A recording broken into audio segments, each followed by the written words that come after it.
और भारत के प्रधानमंत्री नरेंद्र मोदी की रविवार को तियानजिन में आयोजित शंघाई सहयोग संगठन शिखर सम्मेलन के मौके पर एक खास मुलाकात हुई और इस मुलाकात की तस्वीर पूरी दुनिया में छा गई। फिर चाहे वो पश्चिमी मीडिया हो या फिर साउथ एशिया, भारत के साथ साथ चीनी मीडिया में भी इसकी एक एक खबर दिखाई दी। चीन और भारत के मजबूत होते रिश्तों का जिक्र इस समय हर ओर हो रहा है। प्रधानमंत्री नरेंद्र मोदी ने इस समिट में शामिल होते हुए अपने संबोधन में आतंकवाद पर कड़ा प्रहार किया, तो वहीं एससीओ के साझा बयान में भारत की एक पृथ्वी, एक परिवार, एक भविष्य की थीम को भी समर्थन मिला। अमेरिका के टैरिफ वॉर के बीच में अब इस समिट ने नई उम्मीदें पैदा कर दी हैं। जहां एक और 3 महाशक्तियां एकजुट हो रही हैं, तो वहीं दूसरी ओर एक देश की टेंशन भी बढ़ा रही है। आखिर भारत, रूस, चीन की तिकड़ी ने किसकी बात बिगाड़ी, बताएंगे आपको, साथ ही करेंगे चर्चा अपने संवाददाता से। लेकिन उससे पहले आपको दिखाते हैं चीन का अमेरिका पर सीधा हमला और चीन की तरफ से क्या कुछ कहा गया। तो चीन में एससीओ शिखर सम्मेलन का यह आयोजन और इस दौरान शी जिनपिंग सीधे तौर पर ट्रंप पर निशाना साधते हुए नजर आए। एससीओ सम्मेलन में जब उनका संबोधन रहा तो ट्रंप पर हमलावर हुए। उन्होंने कहा कि बुलिंग वर्ल्ड ऑर्डर अब बिल्कुल भी नहीं चलेगा। हालांकि बिना नाम लिए ही अमेरिका पर हमलावर होते हुए इस दौरान शी जिनपिंग नजर आए। उन्होंने कहा कि अराजक और जटिल बदलावों से दुनिया इस समय गुजर रही है और सभी को एक साथ आने की जरूरत है। इसके साथ ही शी जिनपिंग ने इसके आगे एससीओ नेताओं से राष्ट्रपति जिनपिंग ने सीधे तौर पर आह्वान भी किया। जो नेता इस समय एससीओ सम्मेलन में शामिल होते हुए नजर आए, उनसे आह्वान करते हुए नजर आए और कहा कि निष्पक्षता और न्याय का पालन करने की अपील उन्होंने की। शीत युद्ध की मानसिकता, गुटबाजी का विरोध करें, ये अपील शी जिनपिंग की तरफ से की गई एससीओ समिट में जो नेता शामिल होने के लिए आए थे। यानी कि सीधे तौर पर उन्होंने कहा कि गुटबाजी ना करें, सब लोग एक साथ मिलकर काम करें। धमकाने वाले व्यवहार का विरोध होना चाहिए। यानी कि सीधे तौर पर जो धमकियां दी जा रही थी अमेरिका की तरफ से लगातार, खासतौर पर टैरिफ को लेकर कि अगर आपने हमारी बात नहीं मानी तो हम आप पर इतना टैरिफ लगा देंगे और इतने फीसदी टैरिफ बढ़ा देंगे, इन तमाम धमकियों को लेकर के ये बात शी जिनपिंग की तरफ से कही गई। इसके साथ ही उन्होंने कहा कि वैश्विक व्यवस्था से किसी एक देश का वर्चस्व ना हो, बहुपक्षता और साझा सुरक्षा ही मार्गदर्शन का सिद्धांत हो। तो ये तमाम बातें एससीओ समिट में शी जिनपिंग की तरफ से कही गई और इसके साथ ही अपील की गई कि सभी को एक साथ आना चाहिए। लेकिन इसके साथ ही जो उसके बाद में, इस समिट के बाद में जो डिक्लेरेशन हुआ एससीओ का, उसमें क्या कुछ बातें कही गई और किस तरीके से भारत की मजबूती इस डिक्लेरेशन में नजर आई, किस तरीके से भारत की पहल को सपोर्ट किया गया, समर्थन किया गया एससीओ में, एक नजर उस पर डालते हैं। एससीओ की तरफ से जो साझा बयान आया उसमें सीधे तौर पर पहलगाम और साथ ही सीमा पार जो आतंकवाद है उसका जिक्र इसमें किया गया। इसके साथ ही पहलगाम हमले की कड़ी निंदा की गई। मृतकों के परिजनों के प्रति संवेदना भी जाहिर इस दौरान इस जो डिक्लेरेशन आया उसमें की गई। इसके अलावा दोषियों, योजनाकारों और समर्थकों को सजा दी जाए, ये बात कही गई। आतंकवाद के खिलाफ साझा प्रतिबद्धता भी सभी नेताओं की तरफ से इस बीच जताई गई और स्वार्थी उद्देश्यों के लिए आतंकवाद का विरोध किया जाए, ये बात उनकी तरफ से कही गई। आतंकवाद का जिक्र करते हुए कहा गया कि आतंकवाद से निपटने में संप्रभु देशों की जो भूमिका है वो काफी अहम है। लेकिन इसके साथ ही जहां एक तरफ आतंकवाद का जिक्र किया गया, पहलगाम में जो आतंकवादी हमला हुआ उसका जिक्र किया गया, लेकिन वहीं दूसरी तरफ भारत की जो पहल है, एक पृथ्वी, एक परिवार, एक भविष्य, इस थीम का भी समर्थन सभी देशों की तरफ से किया गया। 5वें एससीओ स्टार्टअप फोरम के सफल आयोजन का भी स्वागत इस दौरान किया गया, जिसका आयोजन दिल्ली के अंदर किया गया था, उसकी भी बात कही गई। विज्ञान और तकनीक के क्षेत्र में सहयोग और नवाचार को बढ़ावा देने का भी जिक्र इस दौरान इसमें किया गया है। नई दिल्ली में 20वें एससीओ थिंक टैंक फोरम की बैठक की भी सराहना की गई, जिसका आयोजन भारत के नई दिल्ली में किया गया था, उसकी भी सराहना एससीओ के इस समिट में की गई है। इसके साथ ही एससीडब्ल्यूए के एससीओ अध्ययन केंद्र के योगदान को भी इस दौरान यहाँ पर सराहा गया है। तो किस तरीके से भारत की एक कूटनीतिक जीत के तौर पर भी इसे देखा जा रहा है, क्योंकि सांस्कृतिक और मानवीय आदान प्रदान को भी इस दौरान कहीं ना कहीं मजबूती मिलती हुई नजर आई है। लेकिन इसके साथ ही ये तो बात रही एससीओ का समिट होने के बाद में जो साझा बयान सभी देशों की तरफ से सामने आया। लेकिन इसके साथ ही प्रधानमंत्री नरेंद्र मोदी जब इस समिट में शामिल हुए तो जब उनका संबोधन हुआ तो उन्होंने बिना नाम लिए कई देशों पर हमलावर होते हुए नजर आए, आतंकवाद पर कड़ा प्रहार करते हुए नजर आए। और खास बात यह रही कि उस दौरान पाकिस्तान के जो पीएम है शहबाज शरीफ, वो उस दौरान वहीं मौजूद थे और उनके सामने ही आतंकवाद पर कड़ा प्रहार प्रधानमंत्री की तरफ से किया गया। आखिर आतंकवाद को लेकर प्रधानमंत्री नरेंद्र मोदी ने इस दौरान एससीओ समिट में क्या कुछ कहा है, आपको सुनाते हैं। भारत पिछले 4 दशकों से निर्मम आतंकवाद का दंश झेल रहा है। कितनी ही माताओं ने अपने बच्चे खोए और कितने बच्चे अनाथ हो गए। हाल ही में हमने पहलगाम में टेररिज्म का बहुत ही घिनौना रूप देखा। इस दुख की घड़ी में जो मित्र देश हमारे साथ खड़े रहे, मैं उनका आभार व्यक्त करता हूं। यह हमला केवल भारत की अंतरात्मा पर ही आघात नहीं था, यह मानवता में विश्वास रखने वाले हर देश, हर व्यक्ति को खुली चुनौती थी। ऐसे में प्रश्न उठना स्वाभाविक है, क्या कुछ देशों द्वारा आतंकवाद का खुलेआम समर्थन हमें स्वीकार्य हो सकता है? एक्सेलेंसी, हमें स्पष्ट रूप से और एक स्वर में कहना होगा कि आतंकवाद पर कोई भी डबल स्टैंडर्ड स्वीकार्य नहीं होंगे। हमें मिलकर आतंकवाद का हर रंग में, हर रूप में विरोध करना होगा। ये मानवता के प्रति हमारा दायित्व है। तो आतंकवाद पर कड़ा प्रहार करते हुए प्रधानमंत्री नरेंद्र मोदी नजर आए, लेकिन इसके साथ ही उन्होंने कनेक्टिविटी को संप्रभुता से जोड़ने की भी बात कही। उन्होंने कहा कि कनेक्टिविटी से विश्वास और विकास के द्वार खुलते हैं, रास्ते खुलते हैं। इसके साथ ही चाबहार पोर्ट और INSTC पहल पर भी काम किया जा रहा है। कनेक्टिविटी के हर प्रयास में संप्रभुता का सम्मान होना चाहिए। ये तमाम बातें प्रधानमंत्री नरेंद्र मोदी की तरफ से कही गई। आइए आपको सुनाते हैं। भारत का हमेशा से मत रहा है कि मजबूत कनेक्टिविटी से केवल व्यापार ही नहीं बल्कि विश्वास और विकास के द्वार भी खुलते हैं। इसी सोच के साथ हम चाबहार पोर्ट और international north south transport corridor जैसे इनिशिएटिव पर काम कर रहे हैं। इनसे हम अफगानिस्तान और मध्य एशिया के साथ संपर्क बढ़ा सकते हैं। हमारा मानना है कि कनेक्टिविटी के हर प्रयास में संप्रभुता और क्षेत्रीय अखंडता का सम्मान होना चाहिए। यही एससीओ चार्टर के मूल सिद्धांतों में भी विदित है। Connectivity that bypasses sovereignty, losing trust and meaning. और इसके साथ ही प्रधानमंत्री नरेंद्र मोदी ने अपने संबोधन में यूएन को रिफॉर्म करने का भी आह्वान किया। एससीओ में शामिल हुए सभी देशों से उन्होंने कहा कि सुधार में एससीओ का जो आपसी सहयोग है वो और ज्यादा बढ़ाया जा सकता है। एससीओ एकजुट होकर के यूएन रिफॉर्म का भी आह्वान करे।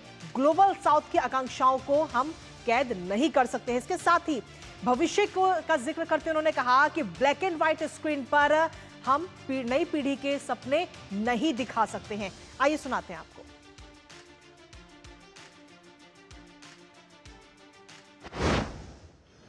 वैश्विक संस्थानों रिफॉर्म के लिए एससीओ सदस्य आपसी सहयोग बढ़ा सकते हैं।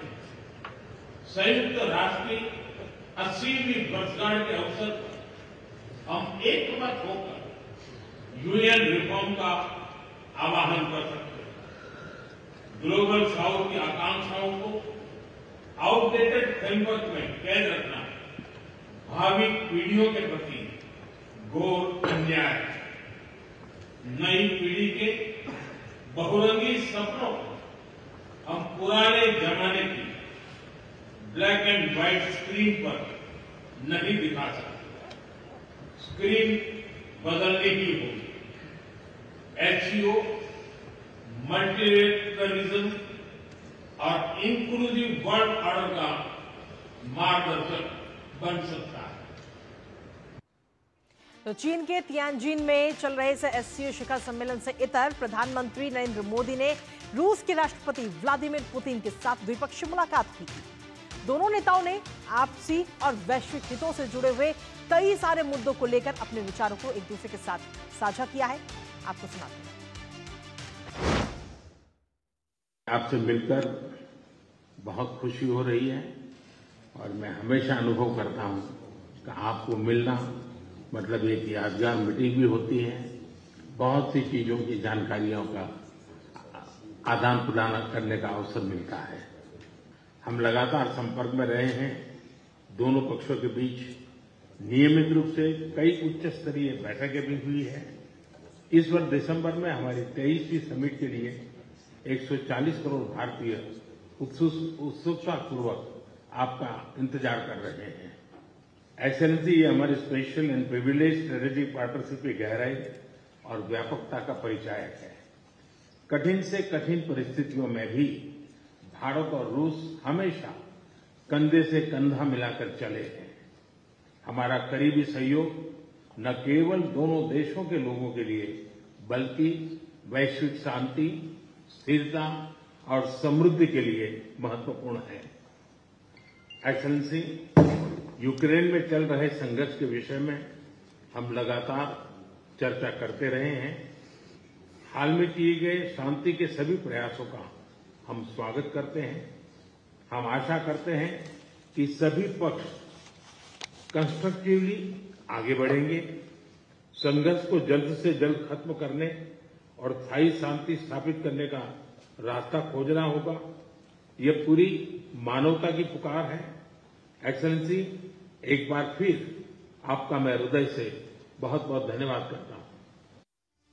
तो एससीओ समिट का जिक्र तो इस समय पूरी दुनिया में हो ही रहा है। हर देश में इसका जिक्र हो रहा है और इसके साथ ही शी जिनपिंग और प्रधानमंत्री नरेंद्र मोदी की मुलाकात की जो तस्वीरें सामने आई हैं वो भी इस समय देखें तो पूरी दुनिया में छाई हुई हैं। लेकिन इसके साथ ही हर जो मीडिया संस्थान है वो अपने हिसाब से खबरों को दिखा रहा है। लेकिन भारत के साथ साथ चीनी मीडिया में किस तरीके से भारत और चीन के रिश्तों का जिक्र हो रहा है, एक नजर उस पर डालते हैं, फिर करेंगे चर्चा अपने संवाददाता से। और सबसे पहले बात करेंगे द ग्लोबल टाइम्स की, जिसमें कहा गया कि प्रतिद्वंदी नहीं, चीन और भारत सहयोगी साझेदार हैं एक दूसरे के। ये दोनों देश प्रतिद्वंदी नहीं है। लेकिन इसके साथ ही जो चीन के एक और न्यूज़पेपर है शिन्हुआ, उसकी तरफ से मोदी और जिनपिंग की जो मुलाकात हुई उसको लेकर एक प्रमुख लेख इसमें छापा गया है और कहा गया कि ड्रैगन और हाथी का सहयोगी समझौता एक सही विकल्प के तौर पर देखा जा रहा है। और वहीं चाइना डेली, जिसे चीन का मुखपत्र भी कहते हैं, उसकी तरफ से कहा गया कि चीन भारत की सहयोगात्मक पहल वैश्विक दक्षिण के लिए एक बड़ा वरदान कहीं ना कहीं साबित हो सकती है आगे आने वाले समय में। तो ये बात चाइना डेली की तरफ से कही गई। लेकिन इसके साथ ही द ग्लोबल टाइम्स ने इसके आगे एक बात और कही कि स्थिर और दीर्घकालिक विकास कायम दोनों देशों की तरफ से रखा जा सकता है अगर ये दोनों देशों के रिश्ते अगर इसी तरह से मजबूत रहते हैं तो। इसके साथ ही शिन्हुआ की तरफ से मुलाकात को लेकर खास बात कही गई और पूरा एक लेख इसको लेकर छापा गया है। और चीन भारत की सहयोगात्मक पहल वैश्विक दक्षिण के लिए एक बड़ा वरदान है, ये बात चाइना डेली की तरफ से भी कही गई। तो सीधे तौर पर जो ये दोनों के नेताओं के बीच में जो ये मुलाकात हुई है इसको काफी ही सकारात्मक अंदाज में हर तरफ देखने को मिल रहा है। और इस वक्त सोशल मीडिया की बात करें या वैश्विक दुनिया की बात करें, हर तरफ ये तस्वीरें छाई हुई हैं। और इसी पर ताज़ा अपडेट ले लेते हैं। इस वक्त हमारे साथ में हमारे दो सहयोगी जुड़ रहे हैं। जेसिका सबसे पहले हमारे साथ जुड़ रही है, सीधा उनका रुख करेंगे। जेसिका इस वक्त हमारे साथ नहीं जुड़ी, लेकिन इसके अखिलेश इस वक्त हमारे साथ जुड़े हुए हैं। अखिलेश का सीधा रुख करते हैं। अखिलेश, सुमन, सीधे तौर पर देखें तो जो मुलाकात हुई है, इस मुलाकात का जिक्र पूरी दुनिया में तो हो ही रहा है, लेकिन जब तीन महाशक्तियां एकजुट होकर नजर आ रही हैं, एक जो तस्वीर आई है सीधे तौर पर हम देखें तो पुतिन की, शी जिनपिंग की और प्रधानमंत्री नरेंद्र मोदी की, वो तस्वीर इस वक्त कुछ देशों के लिए टेंशन भी बनती नजर आ रही है। अखिलेश, देखिए, निश्चित तौर पे जो अंतर्राष्ट्रीय डिप्लोमेसी होती है उसमें बॉडी लैंग्वेज का एक बहुत ही महत्व होता है, क्योंकि बॉडी लैंग्वेज यह दिखाता है कि किस तरीके की केमिस्ट्री बन रही है दुनिया के नेताओं के बीच में, या दुनिया का एक अमुक नेता किस तरीके से अपने कॉन्फिडेंस को दिखा रहा है। तो निश्चित तौर पे ये जो तस्वीरें आई है, ये president Xi Jinping, president Putin और प्राइम मिनिस्टर नरेंद्र मोदी के बीच की तस्वीर, ये निश्चित तौर पे एक तस्वीर, एक कह सकते हैं कि जो चेंजिंग ग्लोबल ऑर्डर है, चेंजिंग ग्लोबल जो एक सेटअप बदलने की कोशिश कर रहे हैं अमेरिकी राष्ट्रपति डोनाल्ड ट्रंप, उनके लिए एक कह सकते हैं कि एक आईना दिखाने वाली है। क्योंकि जो डोनाल्ड ट्रंप का पूरा इरादा लगता है, वो इरादा है यूनिपोलर वर्ल्ड बनाने की, मतलब एक ध्रुवीय दुनिया बनाने की कोशिश कर रहे हैं, जिसमें कि अमेरिका एक तरीके से चीज़ों को गाइड करेगा, अमेरिका नियंत्रित करेगा दुनिया के जो अफेयर्स हैं उनको। लेकिन इसके समानांतर ये जो प्रधानमंत्री नरेंद्र मोदी जो भारत का नेतृत्व करते हैं, दुनिया का सबसे बड़ा लोकतंत्र, दुनिया की सबसे बड़ी जनसंख्या है, चीन जो दुनिया की दूसरी सबसे बड़ी जनसंख्या वाला देश है, और रसिया जो कि एक महाशक्ति रहा है, और इन तीनों के बीच की जो केमिस्ट्री दिखती है वो निश्चित तौर पे डोनाल्ड ट्रंप के लिए बहुत बड़ा संदेश है। और न सिर्फ डोनाल्ड ट्रंप बल्कि दुनिया के जो ग्लोबल साउथ के देश हैं उनके लिए भी एक बहुत महत्वपूर्ण संदेश है कि दुनिया अभी एक ध्रुवीय नहीं बनी है और दुनिया एक ध्रुवीय नहीं बनाई जा सकती है। क्योंकि देखिए, अमेरिका के नियंत्रण में जो चीज़ें हैं वो चीज़ें कह सकते हैं कि कुछ हद तक तो चीज़ों को सप्लाई चेन को बाधित कर सकती है, लेकिन ये जो ग्लोबल साउथ के जो तीन महत्वपूर्ण देश हैं, रूस, चीन और भारत, इनके हाथ में ग्लोबल सप्लाई चेन का एक बहुत ही महत्वपूर्ण हिस्सा यहाँ से बनकर दुनिया में जाता है। और यह जो संदेश है, यह संदेश बहुत महत्वपूर्ण है कि आप टैरिफ लगाकर हो सकता है कि आप चीज़ों को महंगा कर दें अपने यहाँ भेजने में, लेकिन आपके जो कंज्यूमर्स हैं उन कंज्यूमर्स को भी घाटा होगा। और यह जो संदेश है वो मुझे लगता है कि दुनिया के ग्लोबल साउथ के देशों के लिए बहुत राहत की बात है कि अमेरिका अगर अपनी मनमानी करेगा तो ये जो तीन महत्वपूर्ण देश है जो आज एससीओ के मंच पर इकट्ठा हुए हैं, ये जो है ये उसका मुकाबला करने के लिए, उस चुनौती को स्वीकार करने के लिए तैयार है। जी, इसके साथ ही अखिलेश, प्रधानमंत्री नरेंद्र मोदी का जब इस समिट में संबोधन हुआ तो उन्होंने खासतौर पर आतंकवाद का जिक्र किया। उन्होंने कहा कि सभी देशों को एक साथ मिलकर, एकजुट होकर आतंकवाद का विरोध करना चाहिए, उसके खिलाफ लड़ाई लड़नी चाहिए। और खास बात यह रही कि इस दौरान पाकिस्तान के जो प्रधानमंत्री हैं वो भी वहां पर मौजूद रहे। और जब साझा बयान सामने आया तो इस साझा बयान में भी आतंकवाद का भी जिक्र किया गया, और साथ ही भारत की जो पहल है एक पृथ्वी एक परिवार की, उसका भी समर्थन सीधे तौर पर किया गया इस साझा बयान में।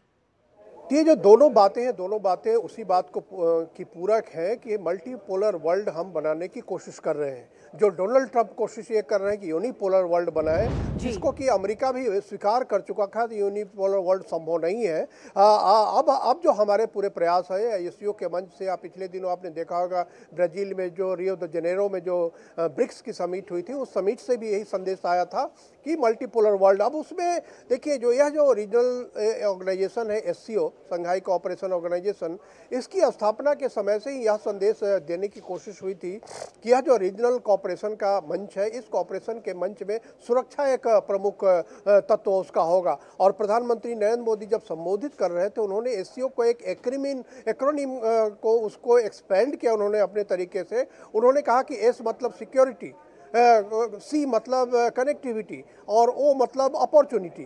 तो सिक्योरिटी जो है सबसे महत्वपूर्ण चीज़ है, और उस सिक्योरिटी में सबसे बड़ी बाधा जो है क्षेत्रीय सुरक्षा में, वह है आतंकवाद। और आतंकवाद अगर रहेगा तो जो है सुरक्षा नहीं प्रदान हो पाएगी, और सुरक्षा नहीं होगी तो ये जो चैलेंज है अभी वर्ल्ड ऑर्डर में, यह चैलेंज स्वीकार करने की स्थिति में नहीं होगी दुनिया और ये जो पूरा इलाका है। तो इसीलिए मुझे लगता है कि जो संयुक्त बयान आया, उस संयुक्त बयान में पहलगांव के आतंकी हमले की घोर निंदा की गई। उसको जो प्रोत्साहित करने वाले हैं उनको सजा देने की बात कही गई, क्योंकि जो चैलेंज है वह चैलेंज है अभी के दिनों में ग्लोबल साउथ के देशों को सहयोग करने का, और उस सहयोग में अगर ये बाधा बनती है तो उसका एससीओ विरोध करता है। तो आतंकवाद के खिलाफ एक तरीके से नई रणनीतिक एकजुटता एससीओ शिखर सम्मेलन में हुई है।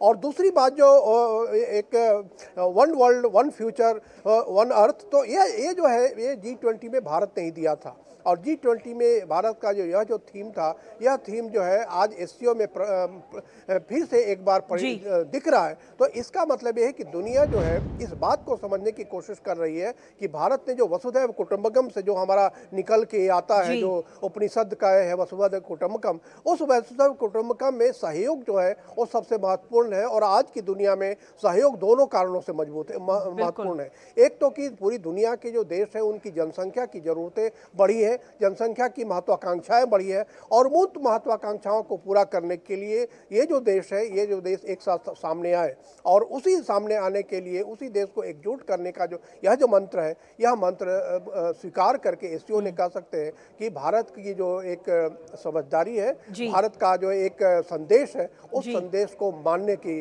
कोशिश की है एससीओ ने। जी बिल्कुल, सीधे तौर पर अगर हम देखें तो एक देश ऐसा है जो धमकी देकर के दबाव बनाने की कोशिश करता है, लेकिन वहीं दूसरी तरफ भारत है जो वसुधैव कुटुंबकम की बात करता है, सबको साथ लेकर और सहयोग के साथ आगे बढ़ने की बात करता है। फिलहाल बहुत बहुत शुक्रिया अखिलेश, तमाम जानकारी और बातचीत हमारे साथ करने के लिए।